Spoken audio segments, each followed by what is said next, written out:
بسم اللہ الرحمن الرحیم۔ بسم اللہ الرحمن الرحیم۔ السلام علیکم ورحمۃ اللہ وبرکاتہ۔ عزیز طلبہ، آج الفوز الکبیر فی اصول التفسیر کا سبق نمبر 93 ہے، اور اس سبق کے اندر ہم سعادت اور شقاوت میں تقابل کی جو مثالیں قرآن کریم میں مذکور ہیں ان کی تفصیل پڑھیں گے۔ وَكَذَلِكَ قَوْلُهُ تَعَالَى وَإِذَا قِيلَ لَهُمْ مَاذَا أَنزَلَ رَبُّكُمْ قَالُوا أَسَاطِيرُ الْأَوَّلِينَ وَقَوْلُهُ تَعَالَى وَلِلَّذِينَ اتَّقَوْا مَاذَا أَنزَلَ رَبُّكُمْ قَالُوا خَيْرًا وَعَلَى مِثْلِ هَذَا تُحْمَلُ قَوْلُهُ تَعَالَى وَضَرَبَ اللَّهُ مَثَلًا قَرْيَةً كَانَتْ آمِنَةً مُطْمَئِنَّةً وَقَوْلُهُ تَعَالَى هُوَ الَّذِي خَلَقَكُم مِّن نَّفْسٍ وَاحِدَةٍ وَجَعَلَ مِنْهَا زَوْجَهَا لِيَسْكُنَ إِلَيْهَا فَلَمَّا تَغَشَّاهَا۔ اور اسی طرح اللہ تعالیٰ کا فرمان جو ہے وَإِذَا قِيلَ لَهُمْ مَاذَا أَنزَلَ رَبُّكُمْ قَالُوا أَسَاطِيرُ الْأَوَّلِينَ۔ اور جب ان مشرکین قریش سے کہا جاتا کہ تمہارے رب نے کیا چیز نازل فرمائی ہے، تو کہتے وہ تو محض بے سند باتیں ہیں۔ قالوا اساطیر الاولین، وہ تو جو پہلوں سے چلی آ رہی ہیں باتیں، بے سند باتیں، قصے کہانیاں ہیں۔ وقولہ تعالی، اور اس طرح اللہ تعالیٰ کا ارشاد ہے وقیل للذین اتقوا ماذا انزل ربکم قالوا خیر، اور جو لوگ شرک سے بچتے ہیں ان سے کہا جاتا ہے کہ تمہارے رب نے کیا چیز نازل فرمائی ہے، تو قالوا خیر، وہ کہتے ہیں بڑی خیر اور بڑی برکت والی چیز نازل فرمائی ہے۔ وعلى مثل هذا تحمل قوله تعالى وضرب الله مثلا قرية كانت آمنة مطمئنة، اور اسی جیسے مثل پر محمول کیا جائے گا، اور اسی کے مثل پر محمول کیا جائے گا اللہ تعالیٰ کا ارشاد وضرب الله مثلا قرية۔ اللہ تعالیٰ نے ایک ایسی بستی والوں کی حالت عجیبہ بیان فرمائی ہے کہ وہ امن و اطمینان میں تھے۔ كانت آمنة مطمئنة، وہ امن اور اطمینان میں تھے۔ اور اللہ تعالیٰ کا ارشاد هو الذی خلقکم من نفس واحدہ وجعل منها زوجها لیسکن الیہا فلما تغشاها،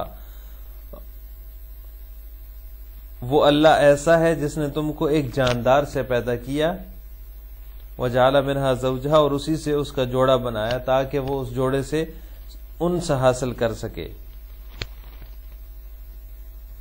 فلما تغشاها، پھر جب میاں بیوی نے قربت حاصل کی۔ تو یہاں مصنف جو ہے نا، وہ ہم نے پچھلے سبق میں پڑھا تھا کہ نوع انسانی کے افکار و خیالات، نیک بد کے اعمال اور اقوال اور ان کے اچھے برے انجام کا جو تقابل پیش کیا ہے قرآن کریم کے اندر، اس کی مثالیں مصنف جو ہے وہ یہاں سے ذکر کر رہے تھے۔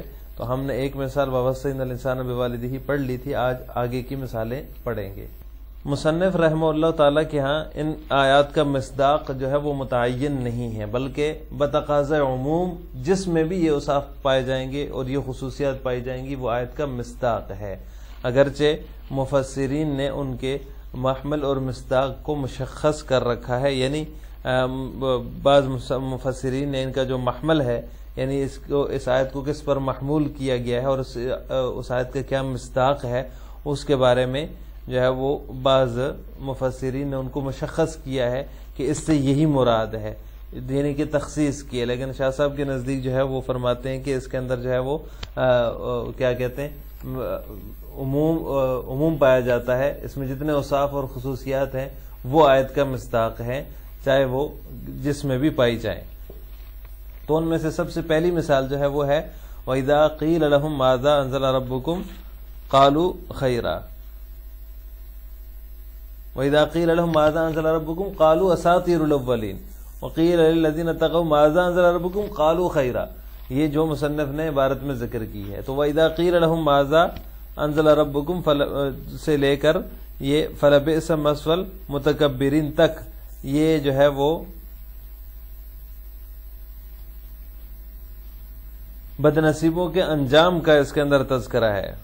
اور پھر اس کے بعد جو فرمایا وَقِيلَ لِلَّذِينَ اتَّقَوْا مَاذَا أَنزَلَ رَبُّكُمْ قَالُوا خَيْرًا، یہاں تک جو ہے یہ اس میں لِلَّذِينَ أَحْسَنُوا فِي هَذِهِ الدُّنْيَا حَسَنَةً وَفِي الْآخِرَةِ حَسَنَةً وَلَدَارُ الْآخِرَةِ خَيْرٌ وَلَنِعْمَ دَارُ الْمُتَّقِينَ، یہاں تک جو ہے وہ سعادت مندوں کا تذکرہ ہے۔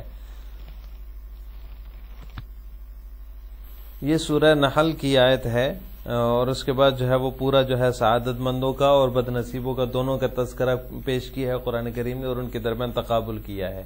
لیکن جو ہے وہ روایات سے پتہ چلتا ہے، شان نزول کی روایات سے، کہ ماذا انزل ربکم جو ہے، وَإِذَا قِيلَ لَهُمْ ماذا انزل ربکم، تو یہ ماذا انزل ربکم کا جو سوال ہے یہ بیرون مکہ سے آنے والے حاجیوں کے وفد کا سوال تھا.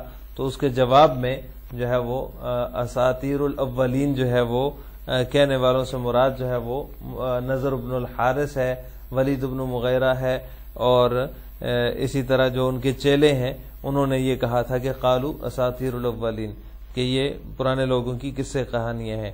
جبکہ قالو خیرہ جو ہے اس سے اس دور کے مخلص اور مومنین جو ہے لوگ تھے، جو صحابہ کرام تھے، وہ مراد ہیں.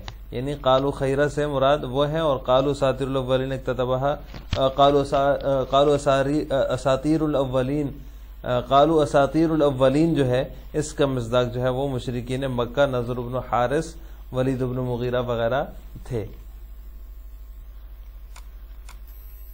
دوسری مثال اس کی جو مصنف نے ذکر کی ہے، وَضَرَبَ اللَّهُ مَثَلًا قَرْيَةً كَانَتْ آمِنَةً مُطْمَئِنَّةً يَأْتِيهَا رِزْقُهَا رَغَدًا مِنْ كُلِّ مَكَانٍ فَكَفَرَتْ بِأَنْعُمِ اللَّهِ فَأَذَاقَهَا اللَّهُ لِبَاسَ الْجُوعِ وَالْخَوْفِ بِمَا كَانُوا يَصْنَعُونَ وَلَقَدْ جَاءَهُمْ رَسُولٌ مِّنْهُمْ فَكَذَّبُوهُ فَأَخَذَهُمُ الْعَذَابُ وَهُمْ ظَالِمُونَ. وہ خوشحال بستی کا جس میں تذکرہ ہے کہ وہ بڑی خوشحال بستی تھی، جو ہے اللہ تعالیٰ نے ان کو ہر طرح کی انعامات سے جو ہے وہ نوازا ہوا تھا. پھر اس کے بعد انہوں نے اللہ تعالیٰ کے انعامات کی تکفیر کی، ناشکری کی، تو پھر اللہ تعالیٰ نے ان پر عذاب نازل کیا. تو مفسرین کی ایک جماعت جو ہے وہ قریہ سے متعین بستی مراد لیتی ہے. تو متعین بستی مراد ہو تو پھر اس میں کون سی متعین بستی مراد ہے؟ بعض لوگ اس سے مکہ مراد لیتے ہیں، بعض ایلا مراد لیتے ہیں، اور بعض جو ہے وہ مدینہ بھی مراد لیتے ہیں. لیکن یہ جو ہے صحیح نہیں ہے مدینہ مراد لینا. ایک قول تو یہ کہ متعین بستی قریہ سے مراد ہے جس سے اللہ تعالیٰ نے مثال بیان کی ہے. تو پھر اس متعین میں بھی تین قول ہیں کہ کون سی متعین ہے، مکہ ہے، مدینہ ہے، ایلا ہے. دوسرا قول یہ ہے کہ غیر متعین بستی مراد ہے. ایسی نہ جانے کتنی بستیاں ہوں گی جن کو اولاً حسی اور معنوی نعمتوں سے اللہ تعالیٰ نے نوازا، پھر ان کی ناقدری اور ناشکری کی سزا جو ہے وہ عذاب کی سزا میں عذاب کی نظر کر دیا گیا. یعنی ان کو ناقدری اور ناشکری کی وجہ سے جو ہے ان کو سزا دی، اور ان کو پھر اللہ تعالیٰ نے جو ہے وہ عذاب کی نظر کر دیا. جیسے کہ ایک دوسری آیت کے اندر اللہ تعالیٰ نے اس کو بیان کیا، وَكَأَيٍّ مِّن قَرْيَةٍ عَتَتْ عَنْ أَمْرِ رَبِّهَا وَرُسُلِهِ فَحَاسَبْنَاهَا حِسَابًا شَدِيدًا وَعَذَّبْنَاهَا عَذَابًا نُكْرًا فَذَاقَتْ وَبَالَ أَمْرِهَا وَكَانَ عَاقِبَةُ أَمْرِهَا خُسْرًا. یعنی اللہ تعالیٰ نے ان کو پھر سخت عذاب سے دوچار کیا. تو یہ کتنی ہی بستیاں ہو سکتی ہیں، قریہ سے مراد جو ہے وہ غیر متعین بستی مراد ہے. تیسری مثال جو ہے جو شاہ صاحب نے ذکر کی ہے وہ ہے هُوَ الَّذِي خَلَقَكُمْ. یہ آیت ہے اور اس کا باقی حصہ جو ہے وہ حملت حمرا خفیفا فمرت به فلما اثقلت دعوا الله ربهما لئن آتيتنا صالحا لنكونن من الشاكرين فلما آتاهما صالحا جعلا له شركاء فيما آتاهما فتعالى الله عما يشركون.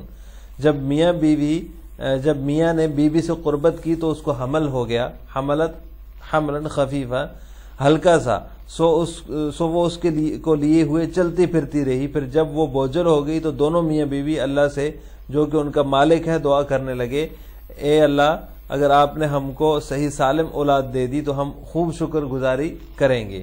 سو جب اللہ تعالیٰ نے ان دونوں کو صحیح سالم اولاد دے دی تو اللہ تعالیٰ کی دی ہوئی چیز میں وہ دونوں اللہ کا شریک قرار دینے لگے. تو اللہ تعالیٰ پاک ہے ان کے شرک سے. فتعالی اللہ عما یشرکون. اب ان آیات میں مفسرین کو جو ہے وہ دشواری پیش آئی کہ اگر نفس واحدہ جو ہے اور اس طرح زوجہا کی جو ضمیر ہے اس سے اگر حضرت آدم حضرت حوا علیہ السلام مراد لیے جائیں تو حضرت آدم علیہ السلام کی طرف شرک کی نسبت لازم آئے گی. یعنی اگر یہ جو اللہ تعالیٰ نے فرمایا یہ جو زوجہا کی جو ضمیر ہے اور اس طرح نفس واحدہ ہے، یہ اس کی ضمیر جو ہے اگر اس کو ہم لوٹائیں حضرت آدم علیہ السلام اور حضرت حوا علیہ السلام کی طرف، تو پھر اس صورت میں حضرت آدم علیہ السلام کی طرف شرک کی نسبت لازم آئے گی، جبکہ انبیاء جو ہوتے ہیں وہ معصوم ہوتے ہیں، ان کی طرف شرک کی نسبت نہیں کی جا سکتی۔ تو اس کا جواب یہ کہ ان دونوں سے جو ہے مراد حضرت آدم اور حوا علیہم الصلوۃ والسلام ہی ہیں، نفس واحدہ اور زوجہا کی ضمیریں جو ہیں ان سے مراد۔ اس کے اور بھی جوابات دیے گئے ہیں کہ وہ مراد نہیں ہے، بلکہ مطلق جو ہے وہ جن سے مرد اور جن سے عورت مراد ہیں، لیکن صحیح جواب یہ کہ ان دونوں سے وہی مراد ہیں، حضرت آدم علیہ السلام اور حضرت حوا علیہ السلام، لیکن صفت استخدام کی وجہ سے ضمیریں مطلق زوج اور زوجہ کی طرف لوٹ رہی ہیں۔ مطلب یہ ہوا کہ یہ آدم علیہ السلام نے شرک نہیں کیا، جیسا کہ آیت سے بعض لوگوں کو وہم ہو سکتا ہے کہ حضرت آدم علیہ السلام نے گویا کہ یہ بات کی ہے کہ جب اللہ تعالیٰ نے بیٹا دے دیا تو پھر اس میں شریک ٹھہرانے لگے، تو آدم علیہ السلام نے یہ شرک نہیں کیا، اس سے وہم یہی ہوتا ہے، بلکہ حقیقت یہ ہے کہ اتنے جو ہے نا وہ مطلق زوج اور زوجہ کی طرف اس کی ضمیریں لوٹ رہی ہیں، یعنی اور بھی بہت سارے لوگوں نے جو کہ حضرت آدم علیہ السلام کی اولاد میں سے ہیں، تو ان سے یہ گناہ سرزد ہوا اور انہوں نے شرک کیا ہے۔ پہلے دعا مانگی اور پھر جب اللہ تعالیٰ نے بیٹا اولاد دے دی تو پھر اس کے ساتھ شریک ٹھہرانے لگے۔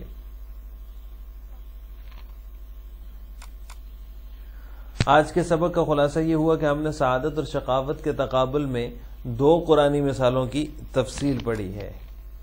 آخر میں آپ سے 2 سوال ہیں۔ پہلا سوال یہ کہ آیت کریمہ قالوا اساطیر الاولین کہنے والوں سے کون مراد ہے، اس کا جواب آپ نے کمنٹ باکس میں دینا ہے۔ نمبر 2، آیت کریمہ میں نفس واحدہ اور زوجہا کی جو ضمیریں ہیں ان سے کون مراد ہے، اس کا جواب بھی آپ نے کمنٹ باکس میں دینا ہے۔ السلام علیکم ورحمۃ اللہ وبرکاتہ۔